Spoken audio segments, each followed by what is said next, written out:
नमस्कार दोस्तों, स्वागत है आपका एग्जाम साधक में। जैसा कि आपको ज्ञात है कि कल एमपीपीएससी की प्रारंभिक परीक्षा पूर्ण हुई और उसमें बहुत सारे अभ्यर्थियों ने बहुत अच्छा प्रदर्शन किया, किंतु कुछ अभ्यर्थी ऐसे भी होंगे कहीं ना कहीं उनके परिणाम नकारात्मक लग रहे होंगे अभी। पर ठीक है, अभी जैसी भी स्थिति हो आपकी बहुत परेशान होने की आवश्यकता नहीं है। जिनके अभी बहुत अच्छे मार्क्स आ रहे हैं वो बहुत खुश भी ना हो और जिनके खराब आ रहे हैं वो बहुत निराश भी ना हो, क्योंकि जब तक आयोग की उत्तर कुंजी नहीं आ जाती तब तक कुछ कहा नहीं जा सकता है ना। तो थोड़ा सा धैर्य बनाए रखिए, लेकिन उसके पूर्व हम थोड़ा सा अपनी तरफ से जो प्रयास कर सकते हैं आपके लिए वह करने का प्रयास कर रहे हैं। कहीं ना कहीं जो सरकारी स्रोत होते हैं आंसर उन्हीं से माने जाते हैं। यदि आयोग ने उत्तर कुंजी में गलत भी दिया हुआ है तो उसको फिर आगे चल के क्या किया जाता है, चेंज करवा लिया जाता है यदि आपके सोर्स अच्छे हैं। तो उन्हीं सोर्स का इस्तेमाल करते हुए कुछ अभी आज की क्लास में हम जो डिस्कस करने वाले हैं वो उत्तर कुंजी की डिस्कशन है। क्वेश्चन में बहुत डिटेल में हमको यहाँ वहाँ नहीं देखना है, हमें सिर्फ आंसर्स देखना है कि किस क्वेश्चन का क्या आंसर हो सकता है ना।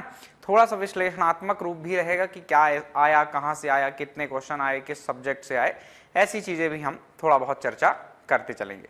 तो चलिए अपने क्लास की शुरुआत करते हैं। निराश बिल्कुल नहीं होना है किसी को, ना ही अति प्रसन्न होना है किसी को, है ना। सम रहना है चाहे जैसी स्थिति हो। जिन लोगों का बहुत ही यदि खराब स्थिति है, मान लेते हैं, मैं उन विद्यार्थियों से ज़्यादा थोड़ा सा जुड़ाव रखता हूँ जो परेशानी में आ जाते हैं ना।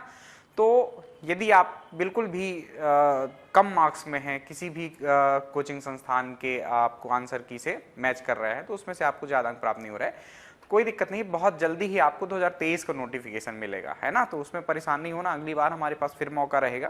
तो बस 1-2 दिन आप अपना प्रेशर रिलीज करके, जो इतना दबाव था उसको थोड़ा सा रिलीज करिए, घूमिए फिरिए बढ़िया से, एंड दोबारा से तैयारी में लग जाइए, निश्चित है आपका सिलेक्शन होगा, है ना।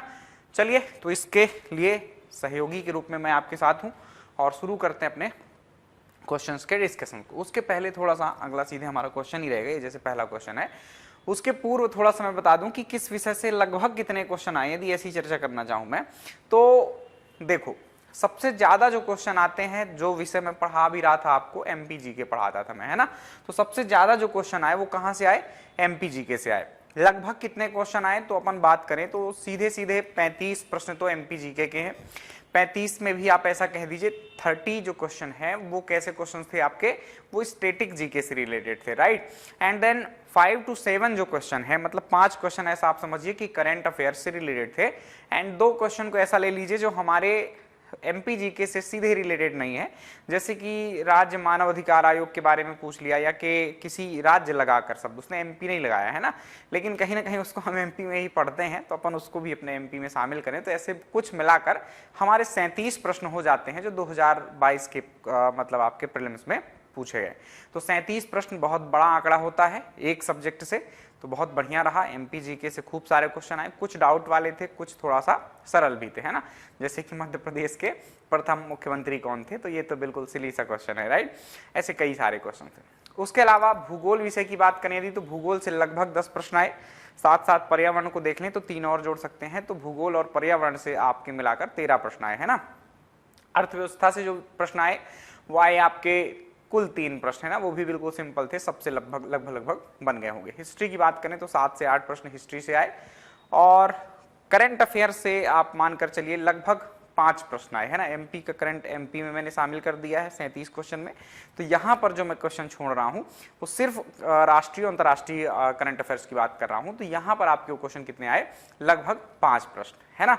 और फिर कुछ दूसरे विषय से आप जीके कह दीजिए, कुछ भी कह दीजिए, वहां से प्रश्न आपके पूछे गए। तो चलिए, ये मुख्य बातें थी जो हिस्ट्री, ज्योग्राफी, एमपी, इनका जान लीजिए आप। बाकी छोटे मोटे विषय रहते हैं तो यही 2-4 ही क्वेश्चन उनसे आते हैं। पहले क्वेश्चन पर चलते हैं हम। सीधे सीधे जो आपके प्रश्न हैं उनके सीधे आंसर्स देखने हैं। थोड़ा बहुत जहां पर डाउट वगैरह रहता है उनकी चर्चा करूंगा मैं, है ना। कुछ विषय ऐसे होंगे जो मुझसे भी बहुत मजबूती से नहीं आते होंगे तो मैं उनको सीधे से आंसर बताऊंगा आपको। पर जहां जिस विषय का मैं विशेषज्ञ हूं उनका थोड़ा बहुत आगे पीछे मैं आपको बातें बता दूंगा कि यहाँ ऐसे डाउट्स चल रहे हैं मार्केट में और ये इसका आंसर होना चाहिए मेरी सोच के अनुसार, ठीक। तो चलिए शुरू करते। पहला क्वेश्चन है आपके सामने, निम्नलिखित में से ई गवर्नेंस का कौन सा वर्णन सटीक बैठता है। ऐसा क्वेश्चन पूछा है, बिल्कुल आसान सा क्वेश्चन है। ई गवर्नेंस का क्या तात्पर्य है, ऐसा सीधा सा पूछा है क्वेश्चन उसने। नागरिकों को नियुक्त करना, सक्षम बनाना और अधिकार देना, ऐसा कोई मतलब नहीं है ई गवर्नेंस का। नागरिकों को उचित एवं पक्षपात विहीन निर्णय देना, ऐसा भी बहुत कुछ खास ठीक ठाक अर्थ समझ में नहीं आ रहा ई गवर्नेंस, है ना। तकनीकी आधारित शासन की व्यवस्था देना, ये बढ़िया समझ में आ रहा है कि जो तकनीक है यानी कंप्यूटर है, प्रौद्योगिकी है, इंटरनेट है, उन पर आधारित शासन की व्यवस्था कर देना ही क्या कहलाता है, ई गवर्नेंस कहलाता है। ई गवर्नेंस आपने पढ़ा होगा तो डेफिनेशन एक ही लाइन की होती है और यही होती है, प्रौद्योगिकी आधारित शासन की अवधारणा ही क्या कहलाता है, आपका ई गवर्नेंस कहलाता है। तो इसका सही आंसर क्या हो जाएगा प्यारे बच्चों, सी हो जाएगा, इसमें कोई डाउट नहीं, राइट। आंसर्स मैंने एक्चुअली किनारे लगा रखे थे, लेकिन यहाँ पर स्क्रीन का एक बाय डिफॉल्ट चीज है ना, नेक्स्ट करने के लिए, तो वो है, पर कोई बात नहीं, मैं बताता जाऊंगा जब इसकी पीपीटी आपको मिल जाएगी या कि पीडीएफ मिल जाएगी आपके टेलीग्राम चैनल में, है ना। आप टेलीग्राम चैनल से जुड़ जाइए, वहां पर ये मिल जाएगी, तो वहां पर आप इसके आंसर भी आराम से देख सकते हैं। कुछ दिन बाद, है ना, आयोग की भी आंसर किया जाए, थोड़े दिन बाद फिर ओवरऑल पूरा डिस्कस करेंगे अपन अपने पढ़ने के दृष्टिकोण से, अगले प्रीलिम्स के दृष्टिकोण से कि और हमको कैसे इसको पढ़ना चाहिए, तो उस दृष्टिकोण से हम डिस्कस भी करेंगे सारे क्वेश्चंस को, है ना, सारे आंसर्स को देखेंगे कि ये क्या है, ये क्या है, ये क्या है, पर अभी ये बताने का अनावश्यक मतलब औचित्य नहीं है। निम्नलिखित में से कौन सा एक आभासी सहायक उदाहरण नहीं है, तो एक आभासी सहायक का मतलब वर्चुअल असिस्टेंट होता है, और ये कौन नहीं है ऐसा, है ना। तो एलेक्सा अमेज़न को हो गया, कोर्टाना माइक्रोसॉफ्ट को हो गया, सीरी एप्पल को हो गया, तो ये कोर्टेक्सा शब्द जो है वो कोई मैच नहीं कर रहा है, तो इसका जो सही आंसर हो जाएगा वो क्या हो जाएगा, डी हो जाएगा, राइट। तो सेकंड का डी हो गया। नेक्स्ट क्वेश्चन देखें, तो कृत्रिम बुद्धिमत्ता का जनक किसे कहा जाता है ना, तो फादर ऑफ एआई पूछा है, और बहुत कॉमन सा क्वेश्चन था ये। जॉन मैकार्थी साहब जो है वो फादर ऑफ एआई कहलाते हैं। डार्टमाउथ कॉन्फ्रेंस हुई थी एक समय पर, वहां पर आपके इन्होंने एक भाषण दिया था और एआई की बात कही थी, तभी से इनको फादर ऑफ एआई कहते हैं। बात करें नेक्स्ट क्वेश्चन की, तो साइबर सुरक्षा की विशेषताएं क्या है, तो साइबर सुरक्षा यानी साइबर सिक्योरिटी ये क्या होता है, उसकी क्या विशेषताएं हैं, तो खतरे को रोकना काम है पहला बात, यानी थ्रेट्स को रोक लेना। देन आंतरिक खतरों से प्रतिरक्षा, आंतरिक खतरे यानी कि आपका कंप्यूटर सिस्टम है, प्रौद्योगिकी जो भी आप यूज कर रहे हैं, उन खतरों से क्या करें, उसको रक्षा प्रदान कर दें, सुरक्षा रखें अपन। और अनुपालन, ये जो चीजें हैं, ये तीनों की तीनों चीजें ही क्या हैं आपकी सही ऑप्शन है, एक्चुअली साइबर सिक्योरिटी से ही रिलेटेड है, उसकी विशेषता है, तो यहां पर सही आंसर हो जाएगा इसका आंसर डी, राइट। तो ये चौथे का आंसर डी सही हो गया। बात करें नेक्स्ट क्वेश्चन की, तो देश की सीमाओं से परे ई कॉमर्स का कौन सा आयाम व्यापार के लिए सक्षम है, तो ई कॉमर्स का कौन सा व्यापार मतलब ई कॉमर्स का कौन सा आयाम, मतलब कौन सा ये तरीका व्यापार के लिए सक्षम है, कहां, देश की सीमाओं से परे, तो इसका जो सही आंसर है वो हो जाएगा विश्वव्यापी पहुंच। यदि आपकी विश्वव्यापी पहुंच है, सभी जगहों पर पहुंच है, तो आप इजीली ई कॉमर्स का मतलब ई कॉमर्स के तहत व्यापार आप कर सकेंगे, जो इसका तात्पर्य समझ में आ रहा है, राइट। ये आंसर हो जाएगा इसका सी, विश्वव्यापी पहुंच। नेक्स्ट क्वेश्चन है, निम्नलिखित में से कौन सा रोबोट का फायदा नहीं है, तो रोबोट्स आप जानते हैं एआई और रोबोट एक साथ हमेशा पढ़े जाते हैं, तो इसमें देखिए वह असमर्थ मनुष्यों की मदद कर सकता है, बिल्कुल कर सकते हैं। रोबोट्स हम कुछ बनाते हैं, प्रोस्थेटिक लेग्स है, वो सब रोबोट्स की संज्ञा में आते हैं, तो ये असमर्थ मनुष्यों की मदद कर सकते हैं। वह नौकरी को विस्थापित कर सकते हैं, तो ये एक्चुअली क्या है, ये नुकसान है ना। ये फायदा यहाँ पर क्या पूछा है, निम्नलिखित में से कौन सा फायदा नहीं है, तो ये एक्चुअली फायदा था, राइट, ये नहीं है ना। आपको ये समझ में आ रहा होगा कि वह नौकरियों को विस्थापित कर सकते हैं, मतलब नौकरियां जो है वो कम हो सकती हैं, तो ये एक्चुअली फायदा नहीं है। और ऑप्शंस पढ़ लेते हैं, वह खतरनाक स्थितियों में प्रयोग किए जा सकते हैं, बिल्कुल किए जा सकते हैं। रोबोट्स है, स्टील से, लोहे से ऐसे बनते हैं, तो आग लग गई कहीं उनको भेज दीजिए, कोई इशू नहीं है। चिट्टी मूवी देखी होगी या रोबोट मूवी ही देखी होगी आपने। वह थकते नहीं है और ना ही विश्राम करते हैं, तो इनमें कोई थकान नहीं होती, टायर्डलेस होते हैं ये लोग, तो इसका सही आंसर हो जाएगा आपका ऑप्शन बी। देन बात करें नेक्स्ट क्वेश्चन की, तो सोशल मीडिया अनुकूलन क्या है, तो सोशल मीडिया अनुकूलन से तात्पर्य पहला ही ऑप्शन जो लिखा हुआ है, सोशल नेटवर्क द्वारा आसानी से प्रचार करना, तो ये मार्केटिंग का एक तरीका है सोशल मीडिया अनुकूलन, मतलब आप क्या करें कि सोशल मीडिया के माध्यम से आप अपने व्यापार को बढ़ाएं, अपनी मार्केटिंग करें, वही सिंपल सा क्या कहलाता है, सोशल मीडिया अनुकूलन। तो इसका आंसर हो जाएगा सोशल नेटवर्क के द्वारा आसानी से प्रचार करना। किसी भी प्रोडक्ट का आप कर रहे हैं, हम जैसे कर रहे हैं, हम आपसे जुड़े हुए हैं। यूट्यूब एक प्लेटफॉर्म है, कैसा प्लेटफॉर्म है, सोशल मीडिया प्लेटफॉर्म ही है, और आपको क्या कर रहे हैं अपन, एडवर्टीजमेंट ही तो है एक प्रकार से सारी चीजें जो आपको मिल रही है ना। तो ये आपका पहला ऑप्शन सही हो जाएगा। देन बात करें अपन नेक्स्ट क्वेश्चन की, तो निम्नलिखित में से कौन सा कृत्रिम बुद्धिमत्ता आर्टिफिशियल इंटेलिजेंस के पक्षपात का स्रोत नहीं है। तो इसमें जो आंसर होगा आर्टिफिशियल इंटेलिजेंस के पक्षपात का स्रोत कौन सा नहीं है, तो लोग इसमें जो है तो ये सही आंसर हो जाएगा, क्योंकि डेटा से पक्षपात हो सकता है, एल्गोरिदम से हो सकता है, कैपेसिटी या क्षमताओं से हो सकता है, लोगों से एआई में क्या है, ये पक्षपात का स्रोत नहीं हो सकते हैं किसी भी तरीके के। ठीक, तो सी इसका जो है तो सही आंसर हो जाएगा। देन बात करें अपन अगले क्वेश्चन की, तो निम्नलिखित डायोड में से कौन सा अत्यंत उच्च गति स्विचिंग इलेक्ट्रॉनिक परिपथ में प्रयोग किया जाता है। तो ये सिंपल सा क्वेश्चन है कि जो आपका high speed switching electronic circuit होता है उसमें कौन सा डायोड प्रयोग होता है। तो शॉर्ट की डायोड जो होता है, इसका आंसर डी हो जाएगा, ये प्रयोग होता है आपका, है ना। इलेक्ट्रॉनिकी आपके कंप्यूटर में लिखा हुआ था, वहां से ये क्वेश्चन है। देन इलेक्ट्रॉनिक उपकरणों में निम्नलिखित में से कौन सी तकनीक इलेक्ट्रॉनिक होल युग्म पैदा करने में प्रयोग नहीं की जा सकती है। तो इसका जो आंसर हो जाएगा वह है प्यारे बच्चों अशुद्धि अंतःक्षेप। बिल्कुल क्लियर, इसमें कोई डाउट नहीं है। ये अभी तक के जो क्वेश्चन में कोई डाउट नहीं थे, इनको सीधे सीधे आपको आंसर अपना टिक कर लेना है, आपने जो भी उत्तर अपने एग्जाम में लगाए हों। अगला क्वेश्चन है, कौन सा शहर the Africa India field training exercise, जिसे हम एफिंडेक्स कहते हैं, एफिंडेक्स 2023 कहां पर हुआ, एक्चुअली ये पूछा गया है। कुछ समय पहले ही ये चालू हुआ है, दूसरा ही संस्करण था, तो ये अभी हमारे भारत में ही हुआ, पुणे में, इसीलिए तो ये पूछा गया है ना।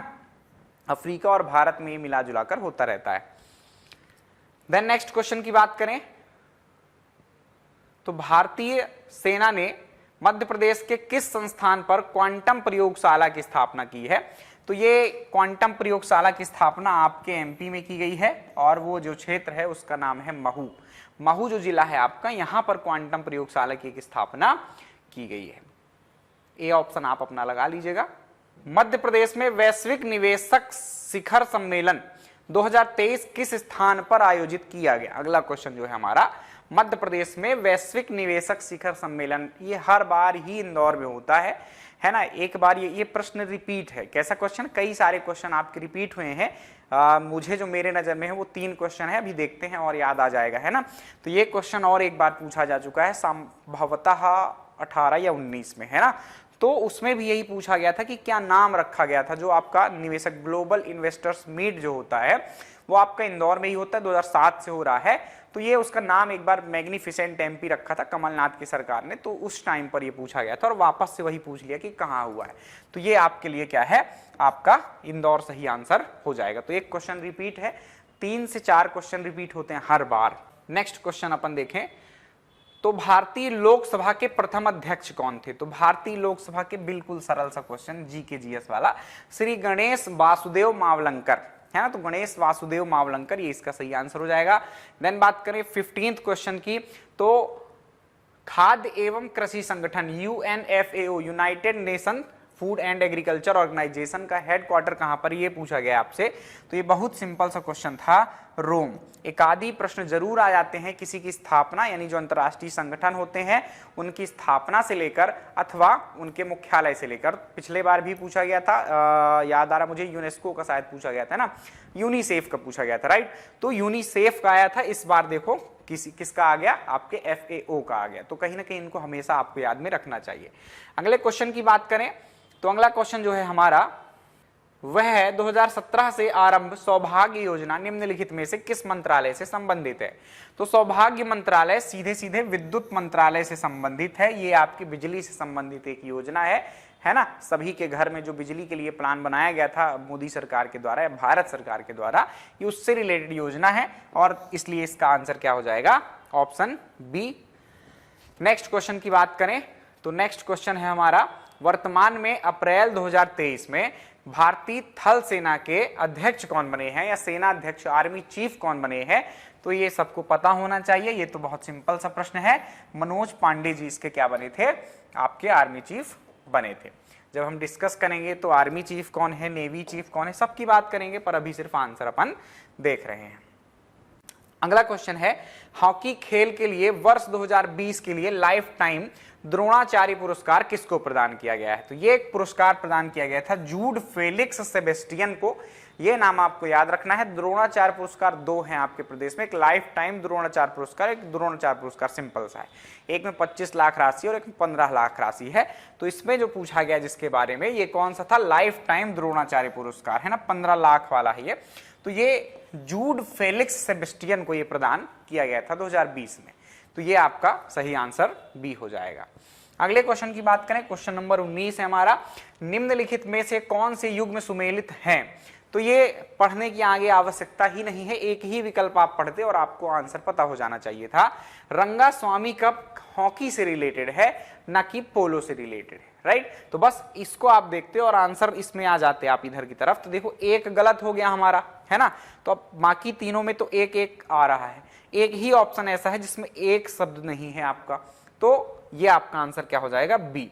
मतलब आपके 2, 3 और 4 सही है। मतलब रोवर्स कप फुटबॉल से, यदविंद्र कप हॉकी से और शीश महल ट्रॉफी आपके क्रिकेट से संबंधित है। बात करें अगले क्वेश्चन की, तो अगला क्वेश्चन है हमारा, निम्नलिखित में से किसने फीफा विश्व कप 2022 में गोल्डन बॉल पुरस्कार जीता? तो ये बड़े प्रसिद्ध खिलाड़ी हैं आपके। इस बार आपका जो 2022 में कतर में फीफा विश्व कप हुआ, उसमें लियोनेल मेसी जो थे, लियोनेल मेसी, इन्हें क्या मिला है? गोल्डन बॉल पुरस्कार मिला है। बात करें अगले क्वेश्चन की, तो अगला क्वेश्चन है हमारा, निम्नलिखित में से किस स्तूप के तोरण द्वार पर अशोक एवं उसकी 2 रानियों के साथ बोधि वृक्ष तीर्थ यात्रा का अंकन मिलता है? इसका सही आंसर हो जाएगा सांची प्यारे बच्चों, क्योंकि देखो सोनारी है, सतधारा है और भरहुत है। भरहुत का वर्तमान में अस्तित्व भी नहीं है, हालांकि उसका एक तोरण द्वार प्राप्त हुआ है ना, कोलकाता संग्रहालय में रखा है, एमपीजीके का है, तो इसको तो पूर्ण रूप से मैं बता सकता हूं, है ना? तो भरहुत में रखा हुआ तोरण द्वार पर भरहुत के अंकन नहीं होता है। भरहुत और सांची में यही अंतर है कि भरहुत के स्तूप में तोरण पर अंकन नहीं है, जबकि सांची में तोरण पर ही क्या है, ये सब मूर्तिकारी चित्रकारी ये सब की गई है, न कि वेदिका में, है ना? भरहुत स्तूप में वेदिकाओं में किया गया। तो यहां पर जो आंसर होगा वो सांची होगा, क्योंकि सांची के ही तोरण द्वारों पर ये सब चीजें क्या है, की गई थी। सतधारा और सोनारी में कोई तोरण द्वार ही नहीं है, तो आपको संकट है ही नहीं, सांची इसका सही आंसर हो जाएगा। बात करें अगले क्वेश्चन की, तो प्रसिद्ध स्वतंत्रता सेनानी भगीरथ सिलावट, सआदत खां और वंश गोपाल का संबंध निम्नलिखित में से किस स्थान से है ना? तो ये एक व्यक्ति का तो पता नहीं मुझे, है ना, जानकारी मुझे भी नहीं थी, अभी इसको देखना है। ये 2 व्यक्ति जो थे, भगीरथ सिलावट और सआदत खां, ये दोनों ही होलकर सेना में थे और 1857 की क्रांति के समय जो है तो इन्होंने विद्रोह में भाग लिया था। कहां से भाग लिया था? तो इंदौर शहर से भाग लिया था। ये इसका सही आंसर हो जाएगा, है ना? 1857 में इंदौर में। सआदत खां लिखा है यहाँ पर, सआदत खां आपको पढ़ाया भी है मैंने और पढ़ते भी हैं आप, पुस्तकों में यही लिखा रहता है। तो ये भगीरथ सिलावट और सआदत खां, ये दोनों के दोनों होलकर सेना में थे और अंग्रेजों के विरुद्ध विद्रोह किया था। निम्नलिखित में से कौन सा युग्म गलत है? तो साकेत रामायण कला संग्रहालय ओरछा में ही है, प्रेमचंद सृजन पीठ उज्जैन में ही है और मुक्तिबोध सृजन पीठ कहाँ है? आपके सागर में। तो इसका सही आंसर हो जाएगा तुलसी संग्रहालय या तुलसी शोध संस्थान, ये भोपाल में नहीं है, ये चित्रकूट में है, राइट? तो इसमें गलत आंसर कौन सा हो जाएगा, गलत युग्म कौन सा हो जाएगा? Option D. तो आपने यदि डी ऑप्शन लगाया है तो इसको आप करेक्ट कर लीजिए, इसकी काउंटिंग आप कर सकते हैं। निम्नलिखित में से किस अरब लेखक ने कलचुरी शासक गोंगे देव और उसकी राजधानी त्रिपुरी का वर्णन किया है? कोई डाउट नहीं है, अल बरूनी सीधा सा आंसर है इसका। मैंने पढ़ाया भी है कलचुरी वंश आपको और वहां पर ये चर्चा आपको की भी थी कि भाई अल बरूनी ने ये बताया था कि यहाँ पर इस शताब्दी में आपका एक गोंगे देव नाम का शासक शासन करता है और ये जो है आपका इसकी राजधानी जो है त्रिपुरी, ऐसा शब्द ही उसने उल्लेख किया हुआ है। तो वहीं से क्वेश्चन सीधे सीधे आ गया है, अल बरूनी इसका सही आंसर है। अगले क्वेश्चन पर चलें प्यारे बच्चों। तो अगला क्वेश्चन हमारा, निर्मल वर्मा पुरस्कार मध्य प्रदेश संस्कृति विभाग द्वारा किस क्षेत्र में दिया जाता है? तो अभी अभी ये जो हमारे यहाँ प्रवासी भारतीय सम्मेलन हुआ था, उस कारण से आप चाहे इसको करंट में ले लीजिए और चाहे स्टेटिक किसी में ले लीजिए। स्टेटिक की श्रेणी में मैं तो शामिल नहीं करूंगा, है ना, क्योंकि ये ऐसा कोई बहुत खास पुरस्कार है नहीं ना, इसको पढ़ते थे, लेकिन इस बार पूछा गया है। तो ये प्रवासी भारतीय भारतीय प्रवासी द्वारा हिंदी भाषा का प्रचार एवं विकास, ये इस क्षेत्र में दिया जाने वाला है, क्योंकि निर्मल वर्मा जो थे वो खुद प्रवासी थे और हिंदी के बहुत बड़े साहित्यकार थे और ये हिंदी को बढ़ाने का भी काम कर रहे थे विदेशों में, इसलिए इनके नाम पर ये पुरस्कार रखा गया और इसीलिए इस क्षेत्र में ही ये दिया जाता है। बात करें अगले प्रश्न की, तो अगला प्रश्न है हमारा,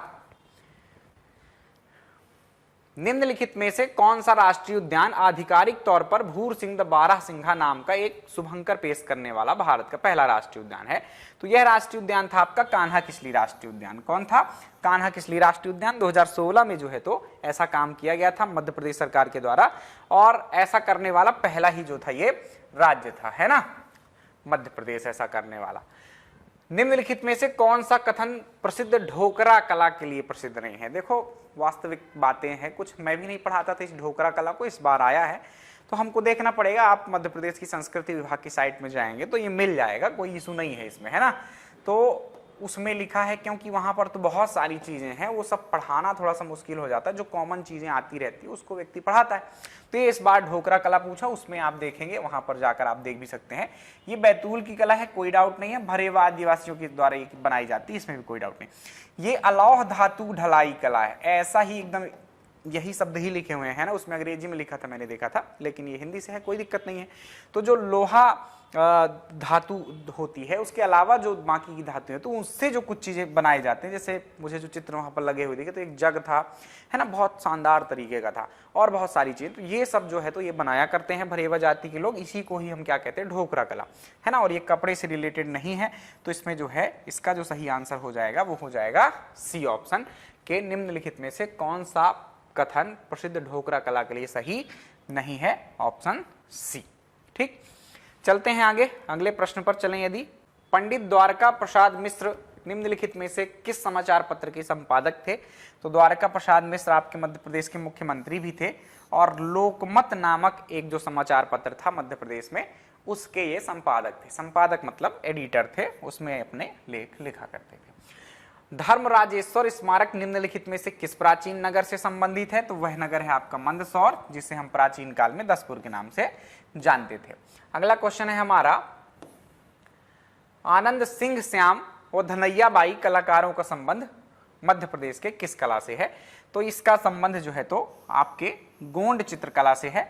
आप वही संस्कृति विभाग की साइट में जाएंगे तो बहुत सारे भील कलाकार, बहुत सारे गोंड कलाकार है ना, जिसमें से आपकी बैगा में जैसे कि जोधैया बाई है, और बहुत सारे नाम, पूरी लिस्ट मिलती है उनकी, और ऐसे 2-3 नाम नहीं मिलते हैं, मतलब 10, 20, 15 ऐसे नाम है, इतनी सारी लिस्ट है। लेकिन आप गोंड चित्रकला वाले में या गोंड कला वाले में आप लोगों के नाम देखेंगे, उसमें कॉमन कुछ नाम है श्याम करके, वो सब शायद परिवार के हो सकते हैं या ऐसी कुछ नाम रखने की प्रथा हो, तो ये श्याम कर करके, जैसे एक जनगढ़ सिंह श्याम आपने काफी सुना होगा, है ना, उनके बारे में मैंने पढ़ाया भी है, वही पढ़ाता ही था। उसी तरह से आनंद सिंह श्याम या और बहुत सारे श्याम करके हैं, तो कभी भी ऐसा है तो आप उसको गोंड कला से रिलेट कर सकते हैं। इसके अलावा धनैया बाई का भी नाम वहीं पर उसी सूची में आपको मिलता है, तो इस कारण से इसका आंसर गोंड चित्रकला हो जाएगा। बात करें अगले प्रश्न की, तो अगला प्रश्न है हमारा, आयुष का संक्षिप्त रूप क्या है? तो ये जो AYUSH उसने लिखा है, यही इसका फुल फॉर्म होता है, मतलब इसी से आप जोड़ सकते हैं, A for Ayurveda, U for yoga and naturopathy, है ना, प्राकृतिक चिकित्सा इसको कहते हैं, yoga and naturopathy. And then U से यूनानी, S से सिद्धा एंड H से होम्योपैथी। एकदम सरल सा प्रश्न था, एलोपैथी कभी हो ही नहीं सकता, एलोपैथी एक अलग चीज है, आयुर्वेद एक अलग चीज है ना। तो एलोपैथी जहां भी होगा आप उसको हटा देते तो आपसे इजीली ये आंसर निकलकर सामने आ जाता, राइट। चलो, तो इसका जो सही आंसर है वो ए हो जाएगा। बात करें अगले क्वेश्चन की, तो कौन सा प्रदूषण मनुष्यों में इटाई रोग करता है? तो इटाई रोग होता है आपके कैडमियम से, है ना। ये कुछ रोग होते हैं, इसको आप पर्यावरण में ले सकते हैं, आप भूगोल में ले सकते हैं, किसी भी भूगोल का ही हिस्सा है पर्यावरण, ये ध्यान रखना, इस कारण से मैं बोलता हूं हमेशा पर्यावरणीय भूगोल एक शाखा है भूगोल की, तो ये भूगोल का मान लेते हैं। चलो, तो इसमें प्रदूषण होता है और इटाई रोग होता है, जैसे कि आपके पारा से मिनीमाता रोग होता है, उसी तरह से कैडमियम से आपका इटाई नामक एक रोग होता है। तो आंसर बी हो जाएगा इसका। 32 की बात करें, अब 33 की बात करें अपन, तो खाद्य सुरक्षा एवं मानक अधिनियम 2006 आया था, है ना, तो फसई वगैरह जिसके तहत स्थापित किए गए। तो खाद्य सुरक्षा एवं मानक अधिनियम 2006 के अनुसार हमारे देश में निम्नलिखित में से किस चिन्ह को सभी प्रसंस्कृत फल उत्पादों के लिए अनिवार्य किया गया। प्रसंस्कृत फल उत्पाद मतलब जो आपकी चटनी है, अचार है, सॉस खाते हैं आप टमाटर के, ये सारी चीज जो मार्केट में अवेलेबल है ये प्रसंस्कृत उत्पाद कहलाते हैं और उनके लिए एफपीओ मतलब फूड प्रोसेसिंग ऑर्डर इसका फुल फॉर्म होता है, ये जो आपका चिन्ह है वो अनिवार्य किया गया है, राइट। तो ये एफपीओ आप कभी अब जाना खरीदना तो उसमें उस चिन्ह को तलाशना। बात करें अगले क्वेश्चन की, तो अनुवांशिक रूप से परिवर्तित बीटी बैगन को निम्नलिखित में से किसके द्वारा विकसित किया गया है, किसके लिए विकसित किया गया है, तो कीट प्रतिरोध के लिए, है ना। तो कीटों की ही समस्या होती थी और खराब हो जाती थी ये फसलें, इसके कारण ये आप जैव बायोटेक्नोलॉजी मतलब आप उसको कहते हैं जैव प्रौद्योगिकी, है ना। तो जैव प्रौद्योगिकी जो विषय होता है उसमें आप इन सारी चीजों को पढ़ते हैं, बीटी कॉटन है, बीटी बैगन है, तो इन सबको क्यों बनाया गया है, कीट प्रतिरोध के लिए, कि जो कीट होते हैं मतलब खा जाते हैं इनको, फसलों को नष्ट कर देते हैं, उनसे बचाव के लिए हमने ये बीटी बैगन किया था। बीटी का मतलब एक कुछ बैसिलस थुरियस ऐसा कुछ करके एक जीवाणु का नाम है, एक्चुअली क्या नाम है ये, बीटी का मतलब जीवाणु है एक ये बीटी। तो ये दिमाग लगाकर कई बच्चों ने क्या किया, ये जीवाणु प्रतिरोध के लिए इसका आंसर लगा दिया है, जो कि आपका ये गलत हो जाएगा। इसका सही आंसर जो है वो बी होगा, आप लगा सकते हैं इसको आंसर, है ना। फिर बात करें अपन 35 की, एटलस और अक्ष के मध्य पाए जाने वाले जोड़, ये विज्ञान का प्रश्न है। एटलस और अक्ष के मध्य पाए जाने वाले जोड़ को क्या कहते हैं, तो इसका जो आंसर होगा सिनोवियल जोड़ होगा, इसको आप याद रख सकते हैं, सिनोवियल जोड़, राइट। देन बात करें आगे, तो मनुष्यों में निम्नांकित में से कौन सा विटामिन खून का थक्का जमने में सहायक होता है, तो विटामिन के द्वारा जो है आपका खून का थक्का जमता है। यदि विटामिन के की कमी है तो खून का थक्का नहीं जमता है और आपका रक्त कभी चोट लग जाए तो अनावश्यक बह जाता है।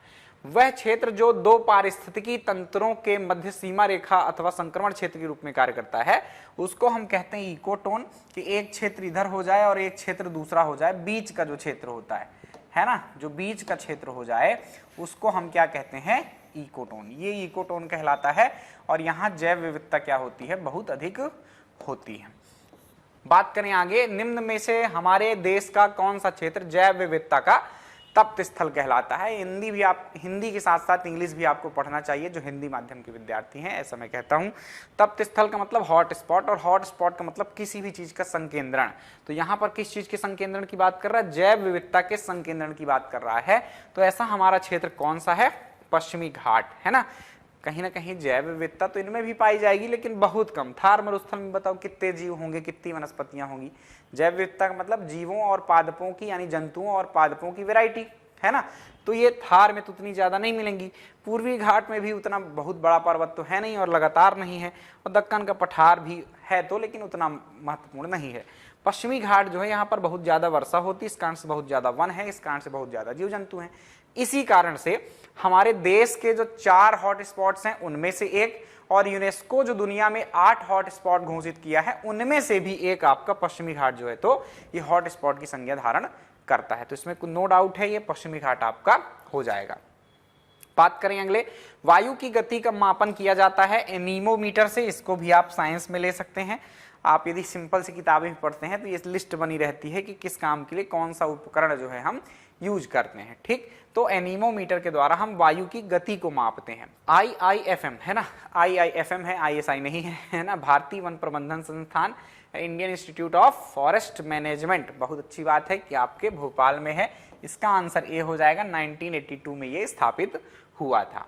देन बात करें संथाल विद्रोह के मुख्य नेता कौन थे, तो संथाल विद्रोह के मुख्य नेता सिद्धू और कान्हू थे। इसमें से एक सिद्धो लिखा है तो आपको इसका आंसर मानना है सिद्धो, राइट। देन नेक्स्ट क्वेश्चन की बात करें तो नेक्स्ट क्वेश्चन है हमारा, प्रार्थना समाज की स्थापना कहां हुई थी, तो प्रार्थना समाज की स्थापना मुंबई में हुई थी। इस कारण से इसका आंसर क्या हो जाएगा, महाराष्ट्र हो जाएगा। बात करें अगले क्वेश्चन की, तो परंपरा के अनुसार अलवारों व नैनारों की संख्या कितनी है, तो अलवारों व नैनारों की संख्या है 12 और 63। इसका सही आंसर है ए। ये दक्षिण भारत के कुछ आपके वैष्णव और शैव संप्रदाय से रिलेटेड आपके संत थे ऐसा कहिए, और इनकी संख्या जो है अलवारों की 12 और नैनारों की 63 थी। तो कोई दिक्कत ही नहीं इसमें। तहकीके हिंद कविता के लेखक, किताब के लेखक कौन है, तो अलबरूनी साहब इस किताब के लेखक हैं, आपको इसका आंसर लगा लेना है। निम्नलिखित में से किस स्थान पर बौद्ध गुफाएं स्थित नहीं हैं? तो सांची जो स्थान है बौद्ध क्षेत्र तो है, लेकिन वहां पर गुफाएं नहीं है, आपको यह याद रखना है ना, स्तूप मिलते हैं हमको। भारत छोड़ो आंदोलन किस तिथि को शुरू हुआ था? तो भारत छोड़ो आंदोलन 9 अगस्त 1942 को शुरू हुआ था। और बात करें अगले क्वेश्चन की, तो विजयनगर साम्राज्य की स्थापना किस वर्ष हुई थी? तो 1336 ईस्वी में, 1936 में नहीं, 1336 ईस्वी में विजयनगर और 1347 ईस्वी में बहमनी साम्राज्य की स्थापना होती है दक्षिण भारत में। आगे की बात करें तो चंपारण सत्याग्रह के दौरान नील की खेती किस नाम से जानी जाती थी? तो एक्चुअली नील की खेती किसी नाम से नहीं जानी जाती थी, ये नील की खेती करने की एक पद्धति थी जिसको हम कहते थे तिनकटिया पद्धति। तो इसका आंसर होना चाहिए तिनकटिया पद्धति। बाकी आंसर कोई मैच नहीं करते हैं। पोथी पढ़ पढ़ जगमुआ पंडित भयानक होय, ढाई आखर प्रेम का पढ़े सो पंडित होय। यह पंक्तियां लिखी हैं आपके कबीर दास जी ने। ठीक, तो परमहंस मंडली की स्थापना किस राज्य में हुई थी? तो सेम वही, परमहंस मंडली भी बंबई में स्थापित हुआ, यानी तब का बंबई है ना, प्रांत भी कह सकते हैं, और उस टाइम पर सभी घटनाएं उस राज्य में भी हुआ करती थी। तो आप महाराष्ट्र राज्य के उत्तर लगा सकते हैं। सी इसका सही आंसर है। मध्य प्रदेश राज्य पिछड़ा वर्ग आयोग संशोधन अधिनियम 2021 के अंतर्गत कितने अशासकीय सदस्य हो सकते हैं? तो ये संशोधन के बाद का पूछ रहा है। संशोधन के पहले तो 3 सदस्य हुआ करते थे, तो अब ये अशासकीय सदस्यों की संख्या कितनी हो गई है? 5 हो गई है। यह आपको याद रखना है। ठीक, ये आपको इजीली मिल जाएगा, डाउनलोड कर सकते हैं आप। ये अधिनियम भी डाउनलोड कर सकते हैं। 3 पेज का है, एक्चुअली 4 पेज का है, 2 पेज अंग्रेजी, 2 पेज हिंदी। तो आप हिंदी के हैं तो हिंदी पढ़ सकते हैं उसमें। राज्य मानव अधिकार आयोग के सदस्यों की नियुक्ति हेतु गठित समिति की अध्यक्षता कौन करता है? मुख्यमंत्री करता है। मैं इसको भी रिपीट की श्रेणी में ले रहा हूं, है ना। 4 क्वेश्चन मैं मानता हूं कि रिपीट हुए, 2 अभी और आएंगे, एक पीछे देख चुके हैं हम रिपीट वाला, अभी 2 और आएंगे और एक ही है ही। इसको रिपीट इसलिए मानता हूं, ये तीसरी बार रिपीट हुआ लगातार, वो भी है ना। तो राज्य मानव अधिकार आयोग की नियुक्ति समिति में पहले कौन शामिल था, ये प्रश्न पूछा है ना। उसमें 2 लोग विपक्ष के नेता और उसमें सभा का नेता, ऐसा मतलब अध्यक्ष, वो ऑप्शन माना था। 2 ऑप्शन माने पीएससी ने। देन फिर 21 में पूछा उसने कि कौन शामिल नहीं होता है, तो राज्यपाल नहीं होता ऐसा। तीसरी बार भी वहीं से प्रश्न आ गया कि उस नियुक्ति समिति का भाई अध्यक्ष कौन होता है। तो ये रिपीट का ही मान लो, अब इतना भी कोई ना पढ़े तो फिर उसकी तो क्या कह दें, है ना, दशा खराब है, ऐसा कह दीजिए। तो इसका सही आंसर हो जाएगा बी। बात करें अगले क्वेश्चन की, तो अगला क्वेश्चन है हमारा, राष्ट्रीय मानव अधिकार आयोग के संदर्भ में कथनों का विश्लेषण कीजिए। तो मानव अधिकार आयोग के बारे में पढ़िए। तो मानव अधिकार आयोग मानव अधिकार के क्षेत्र में कार्यरत संस्थाओं को प्रोत्साहित करता है ना, बिल्कुल करता है, एकदम सही बात है। और आयोग का काम मानव अधिकार क्षेत्र में अनुसंधान करना भी है। ठीक, तो ये 2 काम है आपके, कार्य आपके अधिनियम में लिखे हुए हैं आयोग के। तो एक तो अनुसंधान को प्रोत्साहित करना, और जो इस क्षेत्र में संस्थाएं काम कर रही हैं उनको भी प्रोत्साहित करना काम है। अब ऑप्शन पढ़ लेते, कथन एक सही है, नहीं, दोनों सही है, तो फिर एक कैसे सही हो सकता है? दूसरा सही है तो दूसरा भी नहीं है। ये 2 ऑप्शन तो काट देंगे अपन, क्योंकि एक एक लिखा है, जबकि कथन तो दोनों सही है। देन यहाँ पर है कथन 1 कथन 2 की सही व्याख्या करता है। तो व्याख्या यहाँ तो हो ही नहीं रही है, वो अलग बात कह रहा है, ये अलग बात कह रहा है कथन, है ना। ऐसा लिखा रहता कि मानव अधिकार आयोग मानव अधिकार के क्षेत्र में कार्यरत संस्थाओं को प्रोत्साहित करता है, फिर लिखा रहता कि मानव अधिकार आयोग ऐसी संस्थाओं को ये पुरस्कार प्रदान करता है, मान लो कोई पुरस्कार देता, तो ये कथन व्याख्या सही थी। लेकिन यहाँ तो दूसरी ही बात सीधे कर दिया कि अनुसंधान करता है। अनुसंधान का संबंध ऊपर के कथन से है ही नहीं। ठीक, तो ये जो है दोनों कथन सही हैं, है ना, लेकिन व्याख्या नहीं करते हैं। चलिए आगे चलते हैं। अगला प्रश्न है, सतर्कता के क्षेत्र में केंद्रीय एजेंसीज को सलाह एवं मार्गदर्शन देने हेतु केंद्रीय सतर्कता आयोग की स्थापना की गई थी, जिसकी स्थापना किस समिति की सिफारिश पर की गई थी? बिल्कुल सिंपल सा ही प्रश्न था। आयोग आप पढ़े ही होंगे, और आयोग में ये भी ना पढ़े के संथानम, तो क्या दिक्कत है ना। तो के संथानम इसका जो है तो सही आंसर हो जाएगा, आप इसका आंसर लगा सकते हैं। बात करें अगले क्वेश्चन की, तो अगला क्वेश्चन है हमारा, सतर्कता के क्षेत्र में, अच्छा ये तो वही है, 55 नंबर पर हम आ चुके हैं, फटाफट देख लेते हैं, हम आंसर देख रहे हैं आज। भारतीय संविधान के किस अनुच्छेद के अंतर्गत राष्ट्रीय अनुसूचित जाति आयोग का गठन किया गया? तो अनुसूचित जाति आयोग का गठन अनुच्छेद 338 के तहत किया जाता है। अनुच्छेद 338 ए के तहत अनुसूचित जनजाति का। तो ये भी बिल्कुल सही सा है। आयोग के कितने सरल से प्रश्न है, देखो पॉलिटी की बात नहीं की थी, देखो तो भूगोल की मैंने बताया 10 क्वेश्चन, आपके एमपी के बताए 37 क्वेश्चन, पर्यावरण के 3, इकोनॉमिक्स के 3, आपके पॉलिटी के प्रश्न थे कुल 15, है ना। पॉलिटी का मतलब ये आयोग फायोग जो है वो सब पॉलिटी का ही हिस्सा है, अलग से लिख दिया मूर्खों ने तो क्या कर सकते हैं अपन अब, है ना। मतलब ये सब पहले से ही पढ़े जा रहे थे और जितनी इसकी औकात है पूछने की वो पहले से ही पढ़े जा रहे थे, उतना पॉलिटी में लिखा हुआ है अनुच्छेदों में प्रॉपर उतना आप पढ़ते थे, तो कोई अलग से यूनिट बनाने की आवश्यकता नहीं थी मूर्खतापूर्ण करने की। ये बहुत सरल बना रहे एग्जाम को, ऐसे में मूर्ख लोग अंदर चले जाएंगे और काबिल लोग पीछे रह सकते हैं ना, क्योंकि काबिल कहीं ना कहीं तथ्य रट्टा मारने में शायद कमजोर हो सकते हैं। तो जो क्वेश्चन कैसे पूछे आने की, पहला मुख्यमंत्री कौन था, है ना, तो पहला मुख्यमंत्री रविशंकर, तो ऐसे तो गधे लोग तो सब याद कर लेते, रट्टा मार के बैठ रहते हैं। अब जो क्वेश्चन है आप 60 से 65 क्वेश्चन तो ऐसे पूछ रहे हो, है ना, बिल्कुल सरल सरल से। 10 क्वेश्चन किसी ने बाकी 35 क्वेश्चन में से तुक्के मार दिए तो 10 क्वेश्चन उसके सही हो जाने, वो 75 अंक प्राप्त कर जाएगा और उसका सिलेक्शन हो जाएगा प्रीलिम से। और शायद किसी के तुक्के सही ना हुए योग्य व्यक्ति के, है ना, 65 तो सबसे आ रहे हैं, योग्य से भी और अयोग्य से भी, तो 65 में से जिसके आगे तुक्के सही होना है वो सेलेक्ट हो जाएगा और जिसके नहीं होना है वो नहीं होगा। तो ये दिक्कत हो जाती है कई बार। तो आयोग को ऐसा नहीं करना चाहिए, एक समायोजित पेपर बनाना चाहिए, ना बहुत सरल ना बहुत कठिन, कि कुछ एकदम सरल दे दिए कि दुनिया से बन जाए और कुछ एकदम कठिन दे दिए कि किसी से ना बने, सिर्फ तुक्के ही लगे, तो ये दिक्कत वाली बात है। निम्नलिखित में से कौन राज्य का मुख्य सूचना आयुक्त या राज्य सूचना आयुक्त नहीं हो सकता है, तो ये जो आपके विधायक होते हैं वो आपके क्या हैं, नहीं हो सकते हैं सूचना आयुक्त, दूसरे अधिकारी बनते हैं। बात कर योग्यताएं हैं आपके सूचना आयोग में, भारत के नियंत्रक और महालेखा परीक्षक यानी कैग का जो वेतन है वो कहां पर लिखा हुआ है, तो अनुसूची जो 2 है ना आपका संविधान में, अनुसूची जो 2 है उसमें न केवल कैग के बल्कि बहुत सारे पदाधिकारियों के, लगभग 9 पदाधिकारी हैं उसमें, उन सब के ही क्या है वेतन वगैरह इसमें जो है तो लिखे हैं। ये भी आप रिपीट मान सकते हैं यदि आप अच्छे से पढ़ते हैं, प्रीवियस ईयर क्वेश्चन को लगाते टाइम उनका 360 डिग्री आपको एनालिसिस करना चाहिए कि सारी बातें आप जान ले। ऐसा प्रश्न एक बार पूछा गया था कि इनमें से किसका वेतन शामिल नहीं है ना, ऐसा क्वेश्चन एक बार आया था, मतलब 2021 का ही शायद वो प्रश्न था या कि 20 का था, देख लेना एक बार। उसमें क्या था कि भाई ये पूछा था कि किस अनुसूची में, मतलब ये कि दूसरी अनुसूची में निम्नलिखित में से किस व्यक्ति का वेतन शामिल नहीं होगा, है ना, तो प्रधानमंत्री का वेतन उसमें शामिल नहीं होता है, ये बात उसका सही आंसर थी, है ना। बाकी राष्ट्रपति का, उपराष्ट्रपति का, कैग का, मुख्य निर्वाचन आयुक्त का, बहुत सारे पदाधिकारियों को जो बड़े बड़े होते हैं उनका उसी में वेतन लिखा हुआ है। तो ये ऐसा कुछ क्वेश्चन आपसे पूछा गया था। बात करें आगे अगले प्रश्न पर, तो प्यारे बच्चों बात करते हैं अगले प्रश्न की। अगला प्रश्न है हमारा, नीति आयोग के उपाध्यक्ष की नियुक्ति कौन करता है।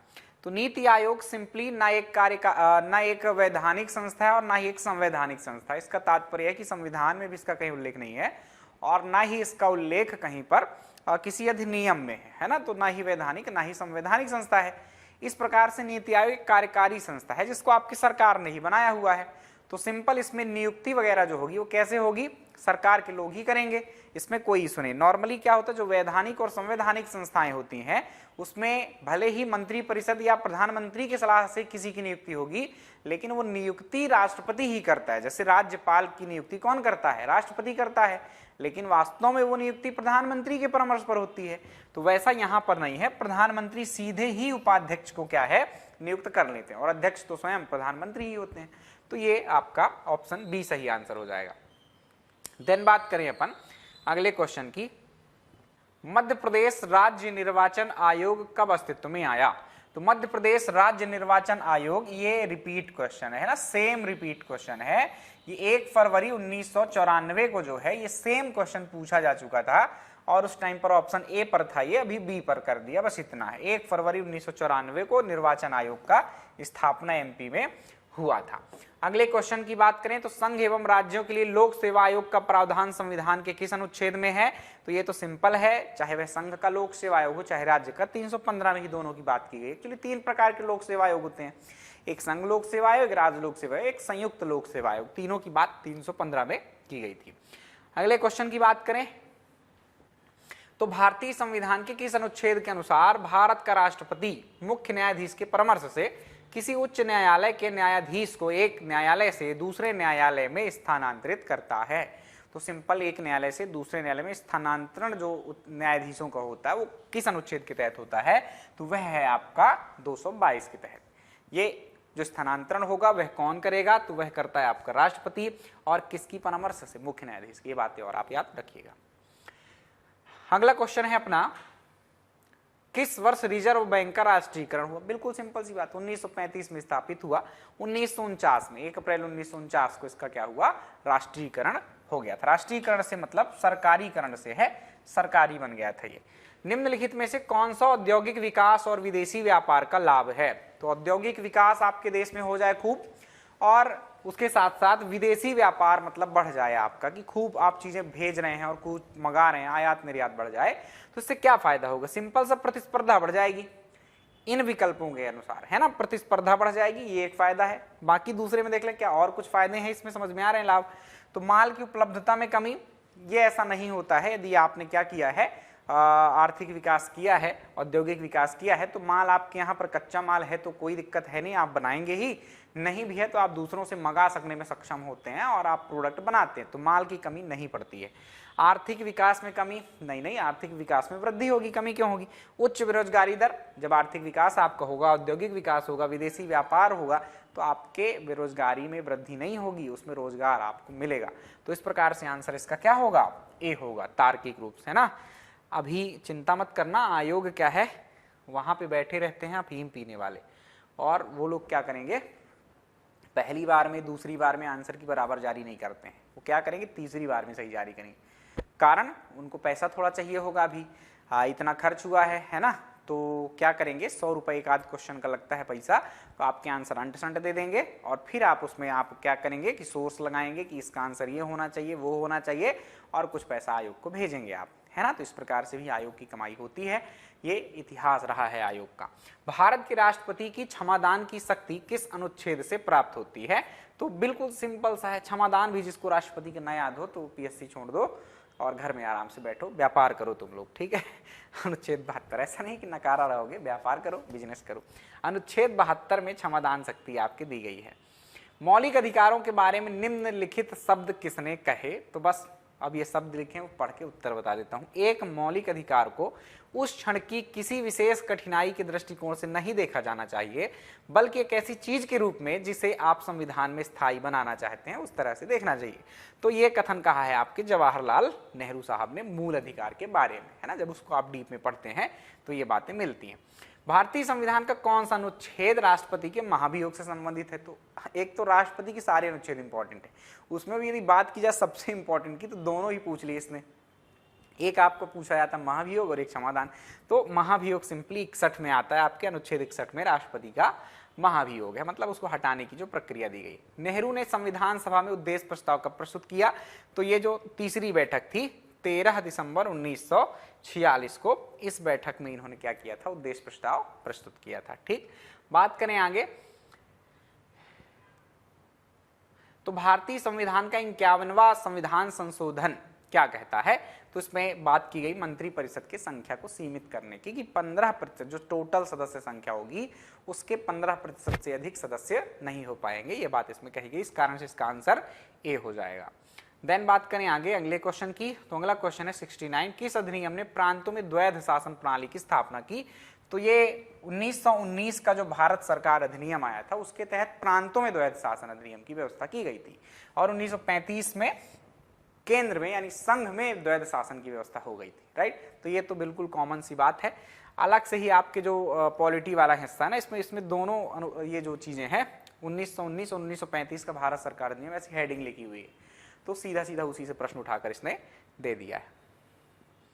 बात करें अगले प्रश्न की, तो 70, किसने कहा था संविधान सभा अकेले ही देश के लिए एक स्वदेशी संविधान का निर्माण कर सकती है तथा सही मायने में और पूरी तरह से लोगों की इच्छा का प्रतिनिधित्व कर सकती है? गांधी जी ने अपने आश्रम से ये बात कही थी। ठीक, तो ये महात्मा गांधी का सेंटेंस है, इसको आपको याद रखना है। 70 के बाद आ जाती 71 में, 90 ईस्ट रिज निम्नलिखित में से कौन से महासागर में है? यदि आपने देखा था, पढ़ा था कभी, कटक पटक पढ़े थे तो ठीक, अच्छी बात है। नहीं पढ़े कभी तो आप पृथ्वी का मैप तो देखा होगा, ग्लोब देखा होगा, आपने मानचित्र देखे होंगे, आप अंदाजा लगा ले जाते कि ये 90 डिग्री लिखा हुआ है साफ साफ, तो क्या पता संबंध इसका रेखाओं से हो। तो आप 90 डिग्री, भारत का जो विस्तार है आप 67 डिग्री 7 मिनट से लेकर कहीं ना कहीं 97 डिग्री 25 मिनट तक है, तो आप अंदाजा लगा ले जाते कि ये कहाँ, भारत के लगभग कहीं ना कहीं बीच से ही ये 90 डिग्री रेखा गुजरती है, और भारत के नीचे हिंद महासागर, तो आप इसका अंदाजा लगा सकते थे कि इसका उत्तर क्या होगा, हिंद महासागर हो सकता है। तो ये इसका सही आंसर जो है वो हिंद महासागर है, यह है आपको याद रखना है। अगला क्वेश्चन है हमारा, भारत में पवन ऊर्जा क्षमता के संबंध में निम्नलिखित में से कौन सा कथन सही नहीं है। इसको बोल्ड भी करता है, पीएससी समय इस तरह के क्वेश्चन बहुत पूछ रहा नहीं है वाले, है ना। और पहले तो ये हाईलाइट भी नहीं करता था, इसको बोल्ड अक्षर भी नहीं करता था, और लोग नहीं शब्द पढ़ते ही नहीं थे, सीधे आंसर गलत कर देते थे। ठीक, तो अब तो चलो बोल्ड करता है। भारत में पवन ऊर्जा क्षमता में महत्वपूर्ण वृद्धि हुई है, बिल्कुल सही बात है। 4 वर्ष पीछे चले जाइए, 2018-19 में काफी कम क्षमताएं थी हमारी, ना ही पवन ऊर्जा ना ही सौर ऊर्जा में, है ना, उतनी क्षमताएं नहीं थी। दोगुनी वृद्धि हमने की है, 4 से 5 सालों में दोगुनी वृद्धि हमने कर ली है सौर ऊर्जा और पवन ऊर्जा में, तो ये बिल्कुल सही बात है, क्षमताओं में वृद्धि हुई है। गुजरात में देश की कुल पवन ऊर्जा क्षमता का 22% है, यह भी बात बिल्कुल सही है। गुजरात में पवन, ये तटीय राज्य जो है ना, वहीं पर पवन ऊर्जा लगाई जाती है। वर्ष 2021 में तमिलनाडु की पवन ऊर्जा क्षमता देश की कुल क्षमता का 24% है, ये भी सही है। तमिलनाडु, गुजरात, कर्नाटक, इन सब राज्यों में है। पवन ऊर्जा क्षमता में मध्य प्रदेश का देश में तीसरा स्थान है, पूरी तरह से गलत है। पवन ऊर्जा में मध्य प्रदेश का टॉप 8 कंट्रीज में भी स्थान नहीं है ना, टॉप 7 में तो कम से कम नहीं है, 8, 9, 10, 11, 12 कहीं पर भी होगा वो स्थान में, है ना। तो ये आंसर इसका पवन ऊर्जा क्षमता में तीसरा स्थान बिल्कुल भी नहीं। इस कारण से कौन सा कथन सही नहीं है, तो इस कारण से इसका स्थान ऑप्शन डी आपका सही हो जाएगा, राइट। तो चलिए, ये हो गया हमारा 72 का डी। एशिया में निम्नलिखित में से कौन सा देश स्थल रुद्ध देश नहीं है, स्थलाबद्ध देश कौन सा नहीं है। तो नेपाल देखोगे तो चीन और भारत से घिरा हुआ है। थाईलैंड देखोगे तो ये नहीं घिरा हुआ है। थाईलैंड किससे नहीं घिरा हुआ है थाईलैंड की सीमाएं जो है वो कहीं ना कहीं जल से लगती हैं, ये आपने देखा होगा, आपने मानचित्र में देखा होगा कि थाईलैंड के किनारे पर कहीं ना कहीं, वो आपने बैंकॉक वगैरह देखा होगा, सब किनारे ही हैं, तटों पर ही हैं। तो थाईलैंड जो है ये इसका सही आंसर हो जाएगा, क्योंकि ये जो है लैंड लॉक्ड नहीं है, इसकी सीमाएं जल से मिलती हैं। लाओस एक देश है ना, आप वियतनाम के बगल में देख लेना, पश्चिम दिशा में लाओस दिख जाएगा, वो बीचों बीच स्थित है। इसके अलावा भूटान भी आपके बीचों बीच स्थित है, मतलब लैंड लॉक्ड कंट्रीज का मतलब तो समझते होगे ना, जो चारों तरफ से भूमि से घिरे हों, जल से जिसकी सीमाएं नहीं लगती होंगी। तो इसका सही आंसर हो जाएगा ऑप्शन बी, थाईलैंड। वर्ष 2011 की जनगणना के अनुसार निम्नलिखित में से किस राज्य में जनसंख्या वृद्धि दर सर्वाधिक थी। तो जनसंख्या वृद्धि दर सर्वाधिक किस राज्य में थी, मेघालय में। किस राज्य में थी, मेघालय राज्य में जनसंख्या वृद्धि दर सर्वाधिक रही, 89 कुछ ऐसा, नहीं आंकड़ा नहीं बता रहा मैं, है ना, आंकड़ा गड़बड़ भी हो सकता है इसलिए नहीं बता रहा, आप एक आंसर याद रखें, मेघालय। ठीक। दक्षिण पूर्व एशिया की सीमा पार नदी मेकोंग नदी निम्नलिखित में से किस देश से नहीं गुजरती। तो मेकोंग नदी गुजरती है आपके कंबोडिया से, वियतनाम से, लाओस से, बांग्लादेश से बिल्कुल भी नहीं गुजरती, इसका कोई संबंध नहीं है बांग्लादेश से, राइट। तो इसका सही आंसर क्या हो जाएगा, सी। बात करें अगला, तो वर्ष 2011 की जनगणना के अनुसार निम्नलिखित में से किस राज्य में महिला साक्षरता दर सर्वाधिक थी। तो महिला साक्षरता दर केरल में सबसे ज्यादा है, केरल के बाद बात करें तो मिजोरम में है। कहां पर है, मिजोरम में। ठीक, इसका मैं बताई दे रहा था वहां पर है ना, 89% कुछ आसपास है, और उसके बाद तीसरे स्थान पर गोवा आता है। ठीक, तो इसका सही आंसर क्या हो जाएगा, ए। देन बात करें अगले क्वेश्चन की, तो भारत में लौह अयस्क के संबंध में निम्नलिखित में से कौन सा कथन सही नहीं है। वापस से देखना है कि कथन कौन सा सही नहीं है। तो कौन सा सही नहीं, देखो हमारे देश में मुख्यतः हेमेटाइट और मैग्नेटाइट लौह अयस्क के भंडार है, बिल्कुल सही बात है। 4 प्रकार के लोहे के अयस्क मिलते हैं हमारे यहाँ, उसमें से हेमेटाइट हमारे यहाँ मतलब होते ही है इतने, उसमें से हेमेटाइट और मैग्नेटाइट प्रमुख होते हैं, तो ये पाए जाते हैं, ये बात बिल्कुल सही है। देश के लौह अयस्क के कुल संचित भंडार का लगभग 80% झारखंड और उड़ीसा में। पूरी तरह से कथन गलत है ना, यही आपका सही आंसर हो जाएगा, क्योंकि ये गलत समझ में ही आ रहा है। आपके यहाँ पर जो लोहा के उत्पादन में आपका झारखंड है, उड़ीसा है, उड़ीसा के अलावा छत्तीसगढ़ है, मध्य प्रदेश है, कर्नाटक है, ये सारे राज्य कहाँ जाएंगे, क्या कुछ नहीं उत्पादित करते, इतनी बड़ी बड़ी खदानें इनमें, तो ये 80% तो नहीं करता है ना। एक्चुअली भंडार की बात यहाँ कही है, तो आप कह दो 50% है भंडार यहाँ पर 80% नहीं है बच्चों, है ना। भंडार इन्हीं में सबसे ज्यादा है। 2 प्रकार के आंकड़े याद रखते हैं, एक भंडार के और एक उत्पादन के। तो उत्पादन में तो और काफी कुछ % कम हो जाता है इनका, क्योंकि भंडार ज्यादा है लेकिन उत्पादन थोड़ा कम होता है। लेकिन भंडार की भी बात करें हम तो लगभग 50% है इन दोनों राज्यों में, लेकिन 80% तो नहीं है। ठीक, तो अगला पढ़े, यही आपका आंसर सही हो जाता है। फिर भी और देख लेते हैं ऑप्शंस। कर्नाटक राज्य के बेल्लारी में लौह अयस्क के प्रमुख केंद्र है, मतलब यहाँ पर कुछ खदानें हैं, ठीक है। मयूरभंज जिले का लौह अयस्क में उड़ीसा का महत्वपूर्ण स्थान है। तो उड़ीसा में जो उत्तरी जिला मयूरभंज है, वहीं से तो बहुत ज्यादा लोहा निकलता है ना। चलो, तो ये ऑप्शन आपका बी इसमें सही आंसर है, आप लगा लीजिएगा बेफिक्र होकर, बिल्कुल एक्यूरेट आंकड़े मैंने देखकर ये आपको बताया है उत्तर। वर्ष 2020-21 में निम्न में से कौन सा राज्य देश में मूंगफली का नंबर 1 उत्पादक था? तो गुजरात है, इसमें कोई डाउट नहीं है, सीधे उत्तर आप लगाएं गुजरात। बात करेंगे सुंदरवन निम्नलिखित में से किस प्रकार के वन हैं? तो सुंदरवन एक प्रकार के मैंग्रोव वन आपने सुन रखे हैं, उन्हीं वनों को आप कच्छ वनस्पति कहते हैं, उन्हीं वनों को आप ज्वारी वनस्पति कहते हैं, उन्हीं वनों को आप तटीय वनस्पति कहते हैं। तो इसका जो सही आंसर है वो हो जाएगा क्या? Option D. तो सुंदरवन ज्वारी वनस्पति है या तटीय वनस्पति है। एटलस पर्वत किस महाद्वीप में स्थित है? तो एटलस एक वलित पर्वत है जो कि आपके अफ्रीका में स्थित है, राइट। आपने शॉर्ट्स मेरे देखे हो कुछ, तो अंतिम में एक शॉर्ट्स आया था, कल या परसों ही आया है, उसमें ही ये मैंने डिस्कस कर लिया था सारे महाद्वीपों के जो प्रमुख वलित पर्वत हैं और उनकी सबसे ऊंची चोटियां। तो उसमें आपको ये पता चल जाता कि एटलस पर्वत कहाँ है, जिनको नहीं आता, हालांकि सबसे आता होगा।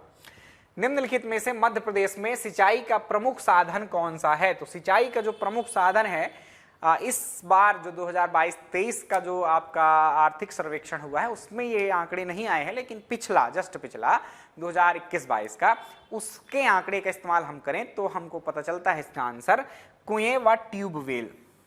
क्या है? कुएं व ट्यूबवेल से हम 78 दशमलव की बात छोड़ दो, 58 के आसपास है, लेकिन लगभग 78% हम जो सिंचाई वगैरह करते हैं वो किससे करते हैं? कुएं व ट्यूबवेल से। इसमें मेन ट्यूबवेल है, लेकिन एक्चुअली आंकड़े इन दोनों के साथ में आते हैं, एक जैसी चीजें, इसलिए आंकड़े साथ में आते हैं मध्य प्रदेश सरकार के, इसलिए ऐसा प्रश्न भी इसने पूछा और इसका सही आंसर हो जाएगा कुएं व ट्यूबवेल। नो डाउट, इसमें कोई डाउट नहीं है, आपको कोई भी शंका नहीं रखनी है। निम्नलिखित सिंचाई परियोजनाओं और उनके स्थानों के युग्मों में कौन सा गलत है? तो बारना परियोजना रायसेन में है, बारना नदी पर है, नर्मदा की सहायक। कोलार परियोजना कोलार नदी में, रायसेन में है। एक सेकंड, बारना आपके रायसेन में है, कोलार आपके सीहोर में है। ये बारना और कोलार नदियों के नाम। सुकता परियोजना ताप्ती नदी की सहायक नदी है और ये बनी हुई है आपके खंडवा में, है ना। तो ये आंसर जो है आपका गलत हो जाएगा, ठीक। ये आपका क्या हो गया, कहां पहुंच गए हम लोग? हाँ, इसमें जो मैच नहीं कर रहा है वो चीज क्या है? सुकता खंडवा में है, ना कि बैतूल में। तो इस तरह से आपका आंसर सही हो जाएगा सी। पुनासा डैम आपके खंडवा में है, जिसे आप इंदिरा सागर डैम भी कहते हैं। अगले क्वेश्चन की बात करें तो मध्य प्रदेश में लौह अयस्क के संबंध में निम्नलिखित में से कौन सा कथन सही है या नहीं है? मध्य प्रदेश जीके मैं पढ़ाता हूं प्यारे बच्चों, आपको है ना, आपको पता है। तो मध्य प्रदेश जीके के जो आंसर्स बता रहा हूं उसमें तो 1000% कह दीजिए आप, है ना, उसमें कोई डाउट नहीं जो आंसर बता रहा हूं। पर एक आध क्वेश्चन में हो सकता है पीछे आयोग क्या मान ले, ये डाउट है। आंसर तो वही राइट है, लेकिन आयोग है थोड़ा सा, एक शब्द है मेरे पास, चपरपेल, है ना, वैसा टाइप की थोड़ा सा संस्था है। वो जो आंसर देते हैं वो फिर कुछ नहीं कर देगी, नहीं नहीं यही है ना, करते रहो कोर्ट में केस और लड़ते रहो तुम, ठीक। मध्य प्रदेश में लौह अयस्क के संबंध में निम्न में से कौन सा कथन सही नहीं है? तो लौह अयस्क उत्पादन में मध्य प्रदेश का देश में तीसरा स्थान है, यही सही नहीं है। मिल गया हमको पहला ही आंसर, तीसरा स्थान नहीं है, 6वां स्थान है मध्य प्रदेश का लौह उत्पादन में, मध्य प्रदेश का, ठीक। तो तीसरा स्थान आपका नहीं है। जबलपुर जिले में उत्तर पूर्वी भाग में हेमेटाइट का जमाव है, बिल्कुल सही बात है। यहाँ जमाव में अभ्रक व सिलिका की मात्रा है, मतलब कमजोर क्वालिटी का आपका लोहा पाया जाता है, ये भी सही बात है। छत्तीसगढ़ राज्य के अलग होने के बाद लौह अयस्क के भंडार घट गए हैं, ये भी एकदम सही बात है, क्योंकि छत्तीसगढ़ में आपके बहुत सारी खदानें थी और वो चली गई हैं आपके कहाँ? छत्तीसगढ़ में, तो लोहा कम गया। मध्य प्रदेश की मिट्टी के संबंध में निम्नलिखित कथनों पर विचार कीजिए। ऐसा प्रश्न पूछा गया है।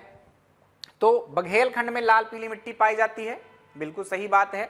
उसके अलावा लाल पीली मिट्टी में उर्वरता अधिक होती है, बिल्कुल गलत बात है। तो बस हमको हमारा आंसर मिल गया। मध्य प्रदेश की मिट्टी के संबंध में कथनों पर विचार करना था। अच्छा, पहले विचार कर लेते, फिर कूट दिए हुए हैं। तो पहला ऑप्शन सही है आपका, दूसरा ऑप्शन गलत हो गया। मालवा पठार में गहरी काली मिट्टी पाई जाती है, यह भी कहीं ना कहीं आप कह सकते हैं कि गलत बात है। मध्य प्रदेश के उत्तरी पश्चिमी भाग में जलोढ़ मिट्टी पाई जाती है, यह सही बात है। तो हमारा 1 और 4 क्या है? सही है। अब देखो कहीं ऑप्शन में मिल रहा है क्या 1 और 4?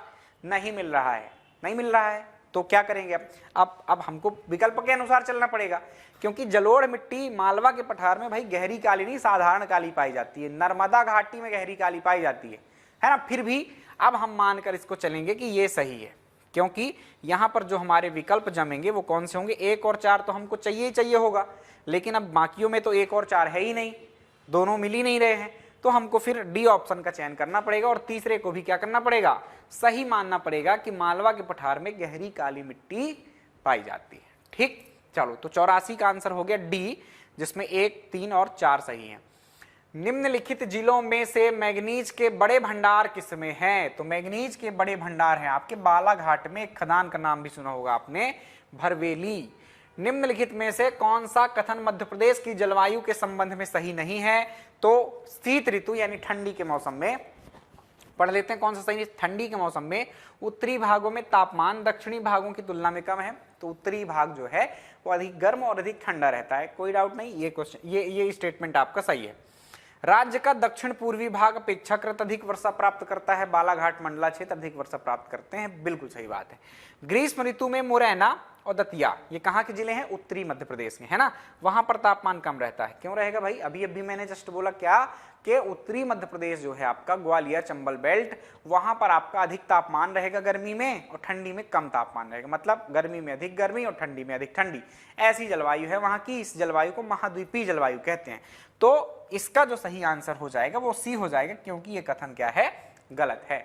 ग्रीष्म ऋतु में यहां पर भयंकर गर्मी पड़ती है। ठीक, आगे बढ़े तो बीना नदी किस निम्नलिखित में से किसकी सहायक है?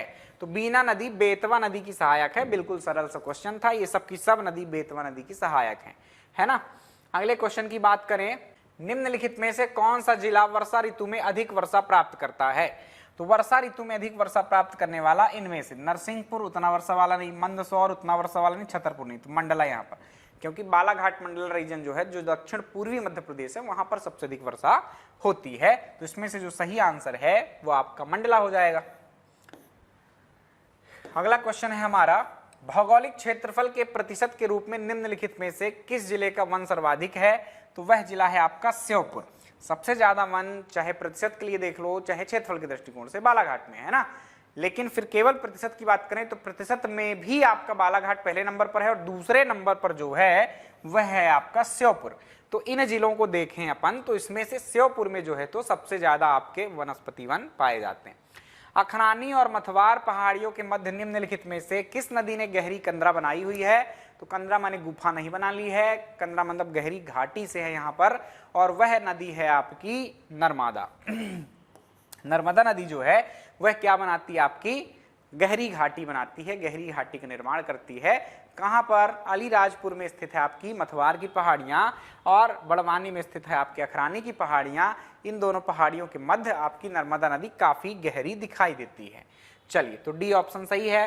निम्नलिखित में से कौन सा जिला कपास और केले के उत्पादन के लिए प्रसिद्ध है? तो केला और कपास है ना, बुरहानपुर में आपका बढ़िया हो जाता है, यानी मालवा और निमाड़ में कपास अच्छा हो जाता है काली मिट्टी के कारण, और केले के लिए जो प्रसिद्ध है वो बुरहानपुर है। तो आपको इसका सही आंसर मिल जाएगा, आंसर बुरहानपुर।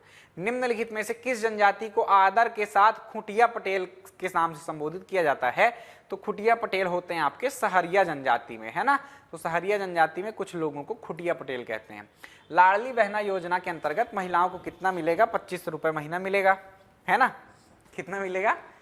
1000 मिलेगा। सरकार इतना प्रचार करवा रही बैंड बजवा बजवा के, ऑटो में चोंगा लगा लगा के कि 1000 रुपया ले लो, 1000 रुपया ले लो, तो अब ये ना बनेगा किसी से, तो उसकी स्थिति क्या है? बहुत दयनीय है। तो ठीक, तो 1000 इसका आंसर हो जाएगा पिछले अगले क्वेश्चन का हमारे। ठीक है, मजेदार बात तो यह है इसमें कि सरकार इतना प्रचार कैसे करवा रही है ना, पैसा नाश कर रही है पब्लिक का, और कुछ नहीं है। किसको नहीं पता है भाई 1000 मिलना है जिसको, और उसको पता ना हो, है ना, सबको पता चल जाता है, कानों कान खबर लग जाती है। भारत की जनगणना 2011 के अनुसार मध्य प्रदेश का न्यूनतम जनसंख्या घनत्व वाला जिला कौन सा है? तो सबसे कम जन घनत्व किसका है? डिंडोरी जिले का है। यहाँ पर सबसे कम पब्लिक पाई जाती है। बात करें अगले क्वेश्चन की, तो भारत में कोयले के सकल उत्पादन के संदर्भ में मध्य प्रदेश का कौन सा स्थान है? तो कोयले के सकल उत्पादन में मध्य प्रदेश तीसरे स्थान पर आता है। आपको श्योर रहना है ना। लगभग ये आंकड़े 2020-21 के हैं, उसके बाद कोई नए आंकड़े नहीं मिलते हैं, तो आपको याद रखना है कि ये तीसरा स्थान में है। सरकार का ही आंकड़ा है, बेमुक्त रहना, आप चिंता फ्री रहना। आगे बात करें, मध्य प्रदेश में कितनी बार राष्ट्रपति शासन लागू किया गया है? तो मध्य प्रदेश में 3 बार, 1970, 1980, 1992 में क्या किया गया है? लागू किया गया है ये राष्ट्रपति शासन। ठीक है, अगले क्वेश्चन की बात करें तो मध्य प्रदेश में ग्राम पंचायत घोषित होने के लिए न्यूनतम जनसंख्या कितनी होनी चाहिए? तो 1000 जनसंख्या कम से कम चाहिए, और ऐसी यदि 1000 जनसंख्या मिल जाती है तो कम से कम 10 वार्ड बन जाएंगे। ठीक, तो 1000 जनसंख्या अपने को चाहिए होगी।